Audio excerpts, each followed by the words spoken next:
But you mentioned the breaking news. Adam Schefter reporting. Bengals are acquiring quarterback Joe Flacco from the Browns, along with a 6th-round pick for a 5th-rounder. The 40-year-old had been benched in favor of Dillon Gabriel since Joe Burrow went down, since he's gone 0-3 under Jake Browning. Let's bring in our Dan Graziano and Jeff Saturday. Dan, I'll start with you. What more can you add to this news from just about a half hour ago? Yeah, Matt, the Bengals really thought that when Joe Burrow got hurt that Jake Browning would play better than he has so far. So at this point, they were out the last couple of days looking for other options. Joe Flacco is the one they end up with. Now, it's important to note, I don't think the Bengals expect Joe Flacco to come in and be able to just start for them right away. They have a game this Sunday against the Packers and a game a few days later, next Thursday, against the Steelers. So I would say Week 8 would be the soonest you would see Joe Flacco, if at all. In terms of who starts this week, Browning obviously remains a possibility. They have Brett Rippon on the roster as well, and head coach Zach Taylor said yesterday they would consider all options. I doubt that Flacco is one immediately, but he's certainly one down the road if they continue to struggle and are looking for a veteran solution at the quarterback position, while they hold out at least a little bit of hope that Joe Burrow can come back by the end of the year. And you really think about it, Flacco's played on enough teams, enough years. He probably knows every offense in the NFL, and he already beat the Packers a couple of weeks ago when he was at the Browns, so there's familiarity there. Saturday, what does this trade mean for Cincinnati now moving forward? Honestly, I don't know what this is a shot in the dark to me. This is not an offense that protects their quarterback. Joe Flacco isn't fleet of foot. I mean, Joe Burrow was back there getting hit. And I understand Browning's not playing well. I'm not sure what you think you upgrade other than, okay, get the ball out on time, use Higgins, put it in Chase's hands, that kind of thing. But I look at this thing and I don't know. It's a kind of a head scratcher to me. Joe Flacco hasn't lit it up in Cleveland, and so maybe Zach Taylor's like, hey, we're going to bring a veteran in, help him, from the mental side of the game. Maybe he can come help us, to Dan's point, in a couple weeks. But they got to learn how to protect. And the bottom line is, you have a quarterback who's not mobile, who's going to stand in one place. You better make sure protection's front and center in this offense to help him get the ball off. Yeah, not once has Joe Flacco in his entirety of his career been compared to Vince Young. So that's a great point. He's not an agile guy and an offensive line that certainly struggled. So that's the Bengals' perspective from this. Graziano, back to the Browns. What does this now mean from a quarterback room that had about 7 guys in training camp, and now they're down to just a couple? The veterans they had in training camp, Joe Flacco and Kenny Pickett, have both been traded, and that leaves the rookies. Dillon Gabriel, who got his first start last week, and, of course, Shedeur Sanders. Now, when they switched to Gabriel last week, Kevin Stefanski, their head coach, said Flacco would still be the number 2, the backup, and Shedeur Sanders was the emergency third quarterback this past week. A move like this, assuming they don't bring in some other veteran, tells you that they're comfortable, at least for the time being, with Shedeur Sanders in that number 2 spot, which means if something were to happen to Dillon Gabriel, he would have to go into the game. I still expect, Matt, that the Browns will want to get a look at both of these rookies before the end of the season just to see what they have. But Gabriel is in there right now, did all right the other day, and is likely to continue to get starts for the time being. Eventually, we might see Shedeur Sanders for a team that has 2 first-round picks next year and knows it has to address this situation for the long term. Yeah, I agree with Graz here. I think when you think about Shedeur Sanders, this was probably the plan even when they made the move to Gabriel, is why would you have Flacco be the backup long term? I mean, at some point you go, no, we're going to move on from it. So, I think this was probably going to happen either way. And to Graz's point, I also think if Gabriel doesn't continue to progress or get to where he wants, you will give Sanders a shot to see what he can do on Sundays. And so I think this is pretty typical when you move away from the vet. You're kind of moving into what you consider draft season as the season progresses. If you're not winning, and let's be honest, the Gabriel, if they have a decent drive and stop them, they had an opportunity to win. That's what with a defense like Cleveland, you have that. So I think this is probably the way it was suited. I was just shocked that they got him traded as quickly as they did. Yeah, kind of a head turner on draft night when they took both of these rookie quarterbacks. You'd think they'd battle it out in the preseason. Now it could happen into the season, though Gabriel looked pretty sharp for his part. part in his first ever career start. Breaking news out of the NFL. Graz and Saturday here to break it down. Thank you, guys.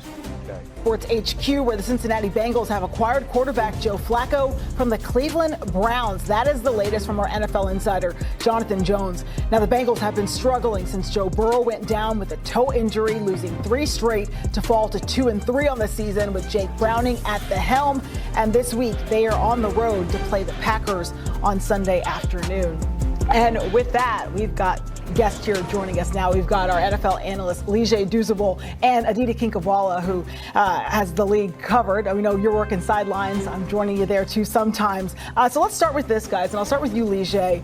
Can you assess the Bengals' chances now of making a run now that they've made this switch? Because obviously now maybe they're not thinking that Jake Browning is the guy.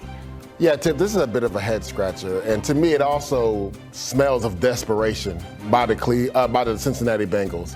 When you look at it, right, Zach Taylor, 2 consecutive years not making the playoffs. Tiffany, you've covered this league for a while. If you go 3 years without making the playoffs, usually your seat gets hot as far as job security. So when you look at it, you rarely see interdivisional trades, right? So the Cleveland Browns have had Joe Flacco in the building. They're willing to trade him to a divisional foe. That should tell you everything you need to know. And then I'm going to have our producer, Mark, put up this graphic comparing Jake Browning to Joe Flacco. What's the difference, Tiff? Well, what's the difference? Matter of fact, when you look at Joe Flacco, his interception to touchdown ratio is worse than Jake Browning. So to me, yes, I get it. It hasn't gone well, but me and you, Tiff, were talking before we came online. It doesn't matter who's at quarterback right now for the Cincinnati Bengals behind that offensive line. The reason why they don't have their superstar quarterback is because of that offensive line. And now you're going to take Jake Browning away, put in Joe Flacco. I'm not saying Jake Browning is the answer, but you're going to put Joe Flacco in there who is less mobile than Jake Browning. How is that going to pan out? Another issue, this offensive line has not blocked well for Chase Brown running the football. They become a one-dimensional team. So again, you remove Jake Brown and you put Joe Flacco in, who's older. Are you going to sit back and throw 40 times with Joe Flacco? Because history has shown us that's not going to bode well for your team. All right, well, Lige, here's what I'll say. You are completely right about that offensive line. I certainly hope that offensive line doesn't get Joe Flacco killed. But Flacco can indeed deliver the ball to Jamar Chase and T. Higgins. So you've got that going for you. And if you're not constantly behind, then maybe you can get that run game going. And that obviously has been a huge problem for the Bengals. The run game, the play action game, haven't seen it at all.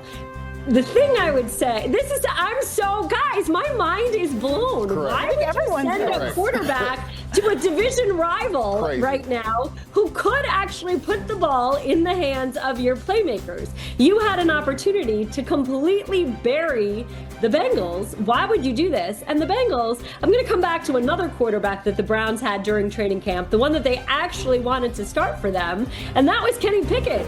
Why wouldn't you make an effort to go trade for a guy who actually does have some athleticism, who could possibly move when your offensive line isn't secure in any way and doing its job? So it's head scratching in a lot of ways. All I can think is that the Bengals believe that Joe Flacco can indeed deliver the ball downfield.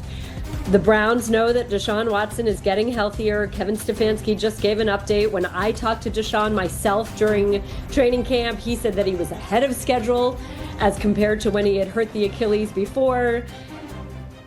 Maybe the Browns have seen enough out of Dillon Gabriel and they are that hopeful that he stays healthy. Maybe this is Jimmy Haslam having said during training camp that the Browns want to at least see both of these rookie quarterbacks at some point. So whether Shedeur Sanders is talking or not, he's going to get an opportunity at some point.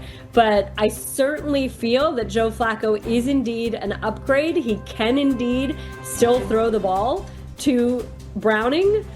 But it's a head scratcher all around, guys. Totally a head scratcher. Yeah, I could feel that coming from both of you, the energy. And same here. And I want to go back to, you did mention Joe Flacco could get them ahead, right? Like find the playmakers, get them ahead. There's been times in the past where the Bengals have been able to rely on their defense to kind of turn some things around. It's been a little hit and miss this season. I know I had them in week 2 with that loss against the Jags, and you're kind of just like left like, what's going on there? That being said, Aditi, I got to ask you then, since you are boots on the ground when it comes to all things AFC North a lot of the time, just what does this mean for the division as a whole now? I mean, Tiffany, the Steelers, of all people, are in the driver's seat. I said this before. I think I said this on HQ, in fact, last week, that no matter what that offense does, no matter what decisions Mike Tomlin makes, the football gods just don't want the Steelers to lose. And so the Ravens have so much to figure out. You can look at them and still say that they are the most talented team in the division. You can still expect that at some point they will get healthy. You hope that defense, you hope for their sake, that just like a year ago, that defense that started slow will right itself in some way. I am unwilling 4 or 5 weeks into the season to sit here and write off any team. So the Ravens are still a load, and you've still got one of the best players in the National Football League in Lamar Jackson, one of the few quarterbacks that can put a team on his shoulders. You're not writing them off, but they're not healthy right now, and they're certainly having a lot of issues on offense in terms of what they're doing. They're certainly having some questions on defense. So, okay, the Ravens have to figure out a lot. The Browns are rolling with a rookie quarterback who certainly had a nice, efficient outing in London this past weekend. You're never going to expect a rookie quarterback to put a team on his shoulders. Who knows what's happening with Jerry Jeudy and those wide receivers? Right now, you have some tight ends that you can count on. You need that run game to do a little bit more and not just rely on a rookie. And that defense is indeed a number one type defense, but it's not getting the takeaways the way the Steelers are. That defense needs to take on more. That Browns defense needs to get takeaways. That Browns defense needs to score until this rookie quarterback gets its